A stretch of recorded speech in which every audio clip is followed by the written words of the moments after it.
জয়গুরু, জয়গুরু, জয় মা। গীতামৃত চ্যানেলে সকলকে স্বাগত। আমি আলপনা আবারও একটা নতুন ভিডিও নিয়ে আপনাদের সাথে হাজির হয়েছি। দেখুন, ভগবান কারো ধন সম্পদ পদমর্যাদা চান না। তিনি চান শুধু ভক্তি আর ভালোবাসা। আর ভক্তির যে কি স্বাদ তার একটি উজ্জ্বল দৃষ্টান্ত নিয়েই আজকের এই ভিডিও। তো চলুন সঙ্গে থাকুন এবং পুরো ভিডিওটা দেখতে থাকুন। সর্বপ্রথমেই আমার গুরুদেবের চরণে জানাই অনন্ত কোটি ভক্তিপূর্ণ প্রণাম এবং ভগবান শ্রীকৃষ্ণের চরণেও জানাই অনন্ত কোটি ভক্তিপূর্ণ প্রণাম। মহাভারতের যুদ্ধ তখন আর দূরে নয়। শান্তির শেষ প্রচেষ্টায় স্বয়ং ভগবান শ্রীকৃষ্ণ দূত হয়ে হস্তিনাপুরের সভায় উপস্থিত হলেন। দুর্যোধনের অহংকার তখন চরমে। সে ভেবেছিল নিজের ধন সম্পদ ও বৈভব প্রদর্শন করে দ্বারকাধীশকে অর্থাৎ ভগবান শ্রীকৃষ্ণকে মুগ্ধ করবে। সোনার থালায় সাজিয়ে 56 প্রকার সুস্বাদু খাদ্য পরিবেশন করা হলো। দামি সুগন্ধ ছড়ানো হলো। মখমলের আসনের ব্যবস্থা করা হলো। এই আতিথেয়তার উদ্দেশ্য ছিল অতিথি সেবা কম, শক্তি প্রদর্শন বেশি।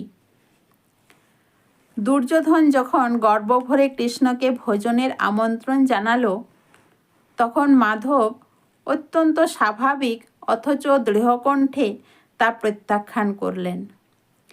তিনি বললেন, দুর্যোধন, ভোজন গ্রহণের মূলত দুটি কারণ হয়।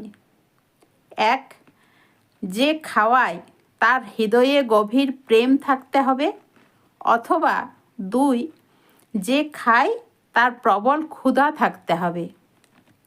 এখানে না তোমার আমার প্রতি কোনো অনুরাগ আছে আর না আমার ক্ষুধা আছে।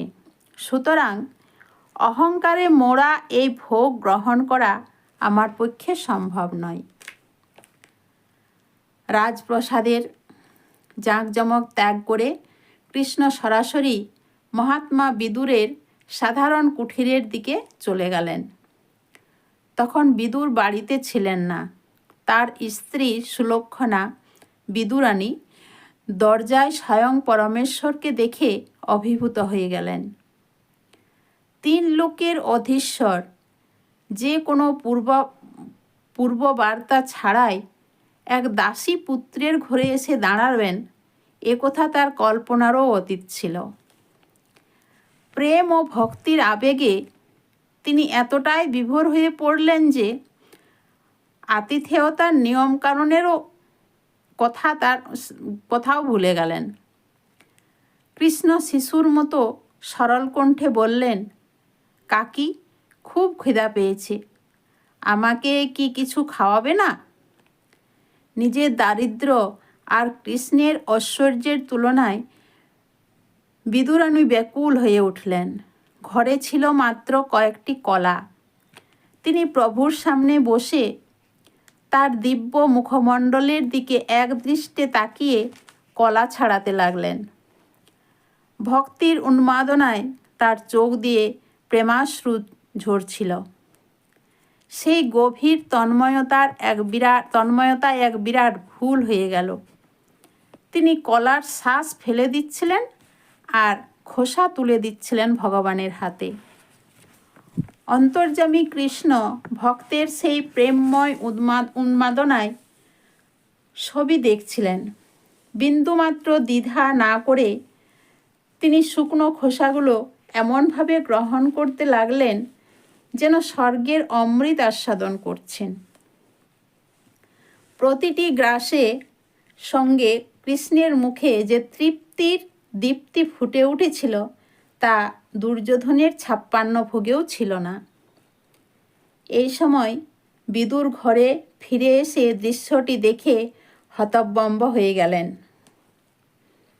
তিনি চিৎকার করে বললেন, আরে পাগলি, এ কি সর্বনাশ করছিস? তুই ত্রিলোকনাথকে কলার খোসা খাওয়াচ্ছিস? বিদুরের কণ্ঠ শুনে বিদুরানী স্তম্ভিত ফিরে এলো। নিজের ভুল বুঝতে পেরে তিনি লজ্জায় কেঁদে ফেললেন। বিদুর তৎক্ষণাৎ কলার শ্বাস ছাড়িয়ে কৃষ্ণের দিকে এগিয়ে দিলেন।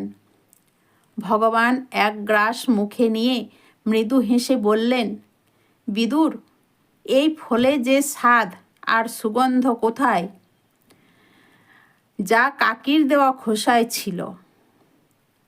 ওগুলো শুধু খোসা ছিল না, ওগুলো ছিল শুদ্ধ ও নিষ্কলুষ প্রেমের রসে ভেজা।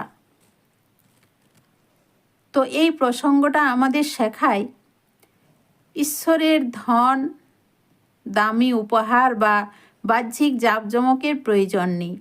তিনি কেবল ভাবের ক্ষুধায় ক্ষুধার্ত। বিদুরানীর কাছে ঐশ্বর্য ছিল না, কিন্তু ছিল সম্পূর্ণ সমর্পণ।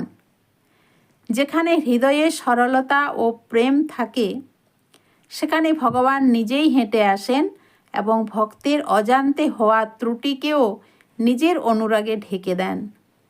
সেই কারণেই আজও ভক্তরা গভীর আনন্দে গেয়ে ওঠেন, দুর্যোধনের মিষ্টান্ন ভগবান ত্যাগ করেছিলেন, কিন্তু বিদুরের ঘরের সাধারণ শাক ও প্রেম ভরা খোসা তিনি সানন্দে গ্রহণ করেছিলেন।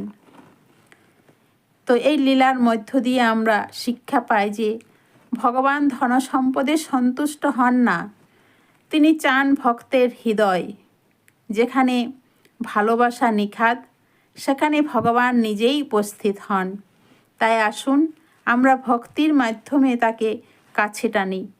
ভগবান টাকা চান না, চান একটি ভালোবাসার মন। জয় শ্রীকৃষ্ণ। রাধে রাধে।